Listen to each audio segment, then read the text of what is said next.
अभी तक जगदीप धनखड़ को लेकर जो बातें कही जा रही थी वो कहीं ना कहीं सही साबित हो रही हैं। दरअसल जगदीप धनखड़ को लेकर कई बड़े खुलासे हुए हैं और ये खुलासे उनके करीबी अभय सिंह चौटाला ने किए हैं। चौटाला ने एक पॉडकास्ट के दौरान बताया कि जगदीप धनखड़ साहब उपराष्ट्रपति पद से इस्तीफा देने के बाद काफी परेशान थे।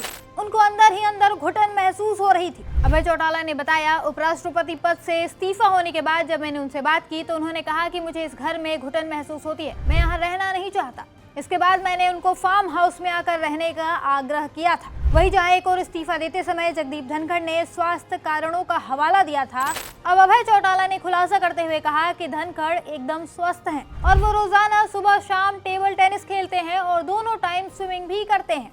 यानी उनके इस्तीफे की वजह स्वास्थ्य कारण नहीं थे बल्कि कुछ और ही थे। बता दें कि 21 जुलाई 2025 की रात भारत के उपराष्ट्रपति जगदीप धनखड़ ने अचानक अपने पद से इस्तीफा दे दिया। रात 9:25 पर जब लोग सोने की तैयारी कर रहे थे, धनखड़ साहब ने राष्ट्रपति द्रौपदी मुर्मू को अपना इस्तीफा सौंपा। वजह बताई गई स्वास्थ्य समस्याएं। उन्होंने कहा कि उनकी हाल ही में एंजियोप्लास्टी हुई थी और डॉक्टरों की सलाह पर वो अपने स्वास्थ्य को प्राथमिकता दे रहे हैं। लेकिन इसके बाद जो हुआ वो किसी थ्रिलर फिल्म से कम नहीं था। इस्तीफे के बाद जगदीप धनखड़ अचानक गायब हो गए। ना कोई प्रेस कॉन्फ्रेंस, ना कोई सोशल मीडिया पोस्ट और ना ही किसी नेता से मुलाकात। विपक्ष के कई नेताओं ने उनसे कांटेक्ट करने की कोशिश की लेकिन वो फेल रहे। हर तरफ से सवाल उठने लगे कि आखिर जगदीप धनखड़ कहाँ है? क्या वो सचमुच अपनी मर्जी से चुप हैं या फिर उन्हें चुप कराया गया है? विपक्ष ने तो इस मुद्दे को जोरों शोरों से उठाया। कांग्रेस के वरिष्ठ नेता कपिल सिब्बल ने ट्वीट कर अमित शाह से सवाल किया। सिब्बल ने यह भी कहा कि उन्होंने धनखड़ को फोन करने की कोशिश की लेकिन उनका फोन उनके पर्सनल सेक्रेटरी ने उठाया और कहा कि वो आराम कर रहे हैं। इसके बाद ना कोई जवाब आया और ना ही कोई अपडेट। सिब्बल ने तो यहाँ तक कह दिया कि अगर सरकार धनखड़ का ठिकाना नहीं बताएगी तो वो हैबियस कॉर्पस याचिका दाखिल करेंगे ताकि उनकी सुरक्षा का पता लगाया जा सके। इधर ये भी सवाल उठे कि अगर धनखड़ की तबीयत ठीक नहीं है तो उनके स्वास्थ्य का कोई अपडेट क्यों नहीं आ रहा? ना कोई डॉक्टर का बयान आ रहा, ना ही कोई अस्पताल की खबर। और अगर वो ठीक है तो सार्वजनिक जीवन से गायब क्यों है? क्यों नहीं सामने आकर बयान दे रहे हैं?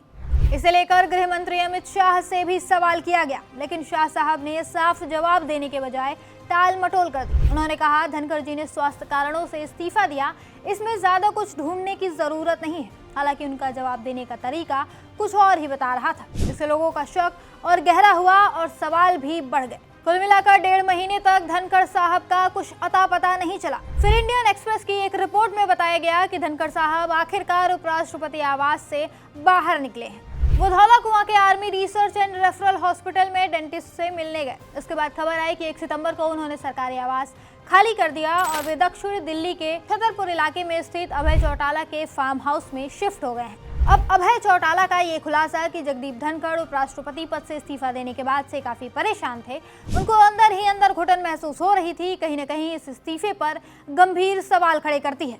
इस खुलासे के बाद जगदीप धनखड़ को लेकर कही जा रही बातें सच साबित हो गई हैं। साफ हो गया है कि ये इस्तीफा धनखड़ ने अपनी मर्जी से नहीं दिया था बल्कि दबाव में दिया था। अब इसकी वजह क्या थी ये धनखड़ साहब ही बता सकते हैं। फिलहाल के लिए उनकी तरफ से इस मामले पर कोई आधिकारिक बयान नहीं आया है।